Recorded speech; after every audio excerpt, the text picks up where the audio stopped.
Hey, it's Stephanie with the Rancher's Homestead. Welcome back to the channel. So we have reached a whole new year. 2024 is upon us and it is time for some goal setting. Now, I don't really do a New Year's resolution type thing per se. That's fine if you do, and I'm not dissing anyone that does, but I'm more of a goal person. I like to set plans and goals for myself and then see where they take me. So I have a couple tips for you guys on just how I set my goals, but first we need to jump back to 2023.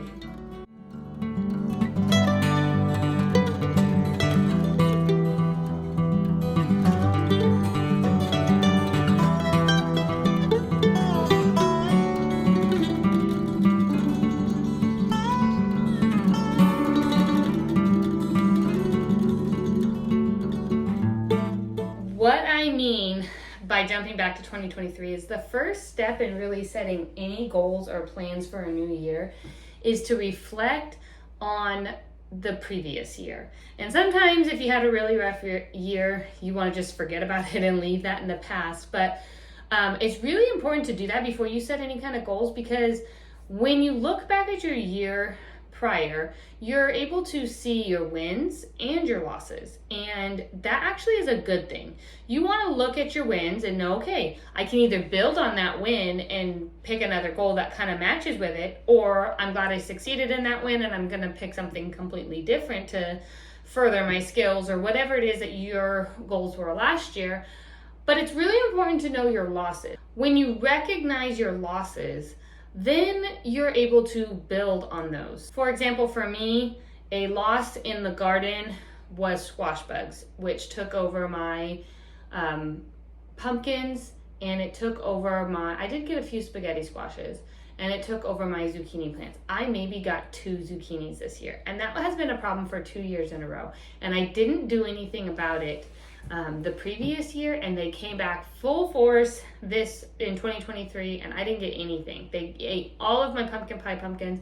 I was really disappointed because I had planted quite a few varieties. So that was a loss for me. I was really sad about that. I love pumpkin. I love stuff like that, and to not get any in the garden. Now, thankfully, the year prior to that, I had put up enough pumpkin for 2 years. I actually still have pumpkin in my freezer. So I do have plenty of pumpkin to see me through. I probably have enough to see me through all the way through this year if something happens again. But to reflect on that loss and then see, okay, how can I make that better? How can I do better in that?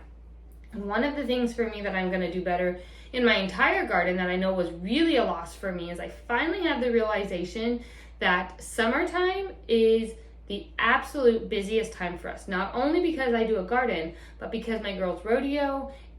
We are so busy and on the go in the summer times. June, July, and August, we are always on the go, which is when the garden is in full force. And every year I wonder why I do so good in the garden in keeping weeds at bay and bugs and everything, and then June, July, and August hit and I fall off, and it's because I don't have time to be out there. And so this year, since I'm actually starting a new garden, since we are building a house and I am moving down to a new location on our property, I'm going to start over with my garden. I have come to the realization that I need some raised beds. So not every bed in my garden, in my new garden spot, is going to be raised, but a lot of them will, and that's going to help me in bug control, and it's going to help me in weed control. And so just recognizing that that is a busy time of the year for us. I also love gardening, and I put up food for my family. I'm not going to stop doing that, but trying to figure out what is going to be my goal this year and how can I make it better to work for our lifestyle. So recognizing your losses and learning from them is huge. And before you can set any new goals, you need to go back and recognize that. Okay, so now that we've jumped back to the year prior, jumped back to the past, and recognized our wins and losses, and know what we need to do going forward, now we can go ahead and set some goals. And the way I do that is I do it in 3 different categories. And I do it for personal. That means just for me. It's not a goal for my family. It's not a goal for anybody else. It's just for my own personal goal. I try and do some kind of a goal for our family, and I do a business goal since I obviously have a business as well. So those are the 3 categories I do. Now, here's the tricky thing about resolutions, goals, whatever you want to call them. If you do too many, you likely aren't going to succeed in any of them. So how I do it is I pick one goal in each of those categories. So that's 3 goals for the whole year. And that's my main goal. That's what I want to accomplish in 2024. If I don't do anything else, those are the goals that I want to accomplish in those 3 categories. But then I will pick a few minor goals. So some things that, okay, I've accomplished and I'm really by April or May, I've either accomplished a goal or I am like full force. It's just nature of habit. It's what I'm doing, whatever that goal may be. And I will have some backup goals that I can throw in the middle of the year because I am a goal-oriented person. So I'm going to walk you through what that looks like. So next week I'm going to share some of my fun organizing hacks, and this is actually going to be in detail in that video that I got for 2024, just some finds on Amazon that I have bought and I'm using to keep my house organized for this year. But I have my new day planner. I am a day planner junkie. I love a day planner. I use it for everything. I use it to meal plan. I use it for my to-do list. I use it to keep our schedule straight. I don't like digital phone planners and that kind of stuff. This is everything for me. So this one, I'm trying out a new one this year. One day I will build my own planner or make my own planner. I haven't gotten around to that, but I do want to do something like that because I still have not found a planner that I just absolutely love, like love. And so I try out new ones all the time. This one I got on Amazon. I kind of splurged on it, and it's called the Day Designer. And actually, I am really liking it. It doesn't fit my needs perfectly, which I don't think there ever will be a planner that fits my needs perfectly unless I design one myself. But it is a really good one, and I do like it. But at the beginning of it, it actually gives you my goals and what is important to me. And so I went ahead and filled this out this year. And they had some categories here. They had self-care, relationships, personal development, resources, and vocation. That doesn't really fit me completely. So I just picked the ones, so self-care under that column, that's my personal goals. That's for me only. Relationships, I just changed that to households. And then obviously job, career, community, vocation, that is the other column. So for my business, I did that.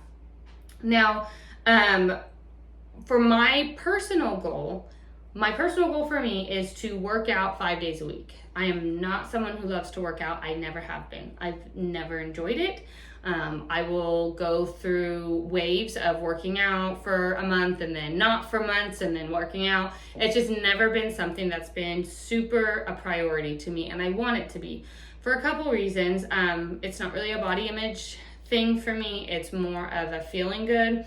I lost my mom at a really young age to heart failure, and so I am very conscious of that, and I just want to be healthy. I just want to be a healthier version of me. I want to feel good and have lots of energy, be stronger. So for me, I want to make time for this. And so that is my own personal goal. That is the goal that I have for 2024. 5 days a week, taking Saturdays and Sundays off to work out. Doing something in the form of a workout, whether that be a cardio thing, taking a walk down the dirt road, lifting weights, doing whatever it is. I want to do some form of a workout. Now, in the second, right underneath that column, I went ahead and just wrote, learn to knit new patterns. So I like to knit. I like to do something with my hand. I am not a TV person.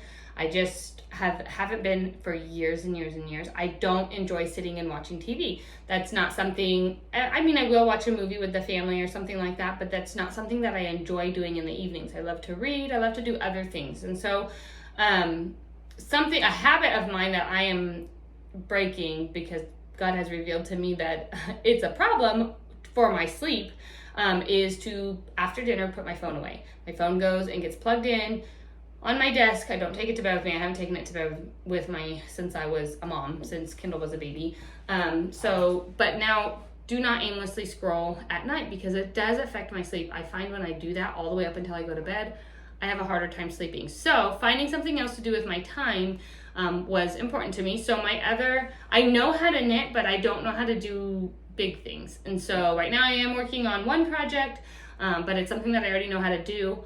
Another personal goal for myself would be to learn how to do something else, knitting a sweater or something like that I can do with my hands in the evening time, that would wind me down. It's not looking at my phone or an electronic or anything like that. So those are the two, but my number one goal, the one that I'm going to focus on the most, is the working out 5 days a week for my own personal goal. The second one, the thing that I have as a backup, if you will be once I have that down, once that working out 5 days a week is just part of my schedule, part of my routine, and I don't have to work super hard at it, maybe that'll happen to me here in the next couple months, and then I'm going to be looking for something else. That's why I had a backup goal for the rest of 2024. If I don't get to learn new knitting skills in 2024, that may be a goal that I'll do in 2025. I don't know, but I have it there just so that I will be able to have a backup if I'm ready for something else in this year. Okay, so I have 3 here and my household goals, and I'm still praying over which one is supposed to be my main goal. But there's 3 here, and that is, 1 is to have a family night once a week, and that may not logistically be possible for us, especially as we enter into summer times and things like that. Things just get really busy.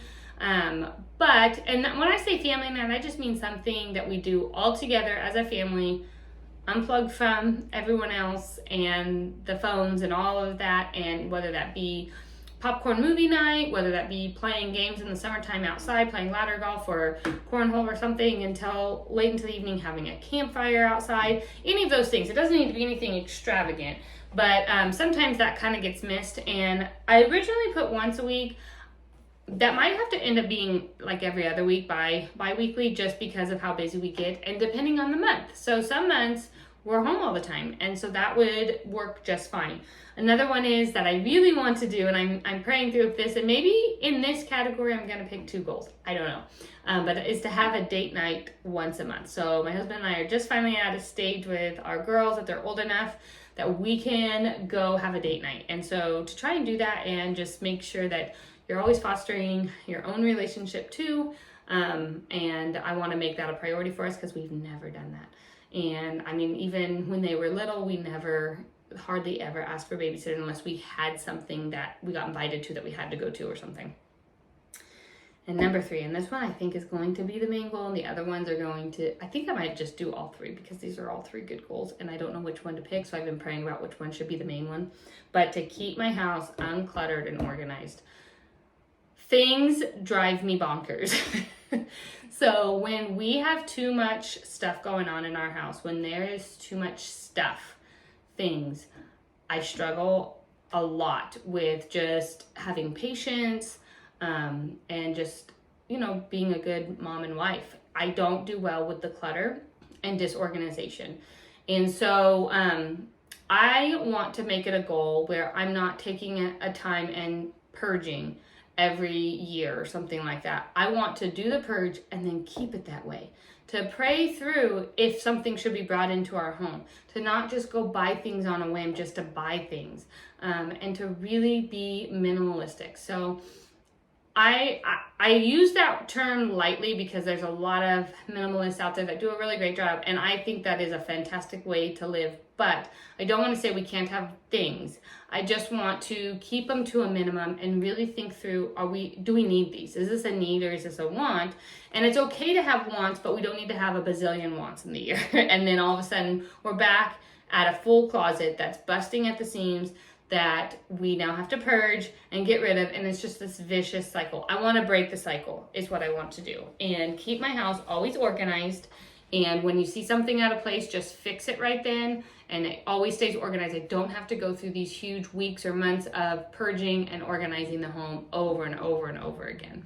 That is a household goal for this year that I really want to stay true to. I went through a whole purge. When we move, everything's going to have a brand new home and organization, and I'm really excited about that, and I want to keep it that way indefinitely. That's my plan.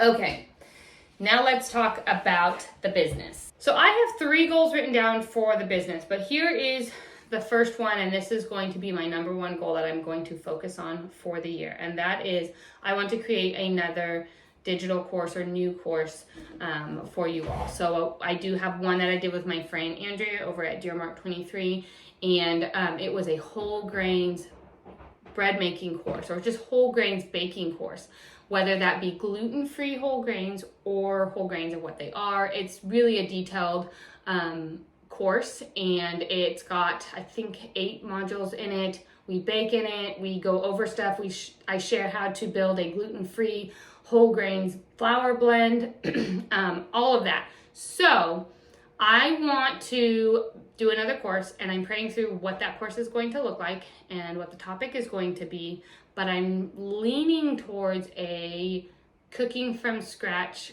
course, or maybe a cooking from scratch gluten-free course. I don't know. I think it might even encompass all of it. How to get started cooking from scratch if you don't cook from scratch already, and then if you have to do it gluten-free, how that works. I haven't really got firm answers on that and what that's going to look like, but that is my number one goal. That's what I want to have out in 2024 for you all, and I am making plans to move ahead with that. And then my other 2 goals is to start writing my cookbook. I have a little notebook that I keep on my counter, and as I do new recipes, as I think of things, I just scribble them down. It has a pencil with it. It never leaves my kitchen. And so I have all of these things in this notebook, and I want to start getting it onto the computer. So start getting that written up, getting it a little bit more organized into categories. And so that's another one. And the last one is growing my email subscribers, because I love to share with you all and I want to reach people. And so growing that list will also go hand in hand with my cookbook and everything else that I'm doing. And so those are kind of just side goals that I want to have. But my number one is to get a course out for everybody. So those are my business goals. Now that you have your goals identified, what do you do? And this is what I do.